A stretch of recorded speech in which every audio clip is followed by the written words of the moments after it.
Hello everyone, welcome to my channel once again. Okay, today I want to talk on the microscope. So I'll be teaching us the easiest way to know your microscope. So those working in the lab today, you will know how to, you will know the parts of the microscope very easy. So first of all, let's know what the microscope is. So the microscope is an instrument that helps in magnifying objects.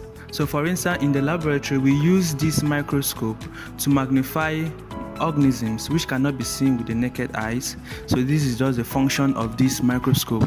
So now the microscope are of types. We have the binocular microscope and we have the monocular microscope. So the one I'll be teaching us today is known as the binocular microscope. Why do I call it binocular microscope? Because of the eyepiece. The eyepiece are two. There's some microscope that has only one eyepiece. So now I want to talk on the parts of the microscope. Let's see, or let's know the parts of the microscope. So now the first thing we need to know is the eyepiece. So this is the eyepiece. The eyepiece here is used. This is where the technician or the lab scientist focuses his or her eyes to visualize whatever is on the slide, that is, which is on the slide. So now this is what we call the eyepiece. So after the eyepiece, we have what we call the nose piece. Now this nose piece here, what the function here is that it holds the objectives. Look at what this is what we call the objectives. As you can see, it's rotating. It's just a kind of it rotates, so it's called the revolving nose piece. So it holds the objective lens, or the magnifying objective lens. Here we have times 100, so we have 40, we have 10 and so forth. So that's just the function of this particular object here, which is a revolving nose piece. So after the revolving nose piece, we have the objective lens, which I've talked about. So the objective lens here are the 100, the 10, the 40. So they all have their function. Like the 100 now is used to view a stained film.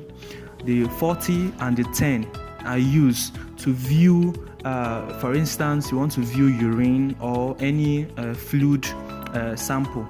This is what you're going to do. So now, apart from that, we have the mechanical stage. Now, this is the mechanical stage. This is the mechanical stage. This is the mechanical stage. What really happened is that here now, this is the mechanical stage holds the slide. As you can see, it holds the slide so that it will be easy for visualizing. So after the mechanical slide, below the mechanical slide, below the mechanical stage, we have what we call the condenser. As you can see, look at the condenser below it. Now the condenser here, the function is that it helps to regulate the amount of light coming from the light source. This is the light source here. As you can see, this is the light source. So now it helps to regulate the amount of light. So there is one thing that is here now. It is called the iris diaphragm. So this iris diaphragm is just very small here. As you can see, it also helps to regulate. If you want the light to be dim, you can take it. As you can see, it's rotating.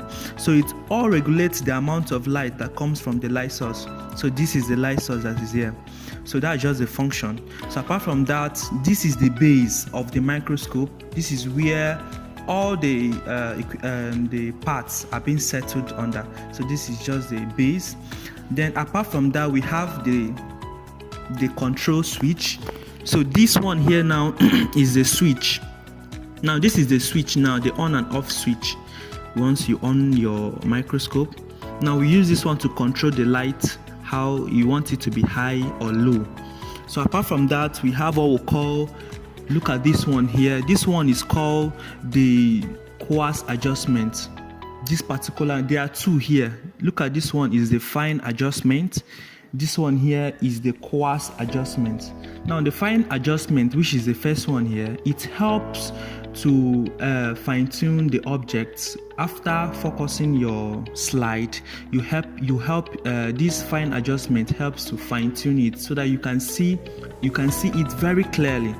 Apart from that, we have the coarse adjustment. The coarse adjustment helps the mechanical stage to go up and down so that you can have a clear focus of what you are viewing on the microscope. So apart from that, we don't have any much thing on the microscope. So that's just very simple.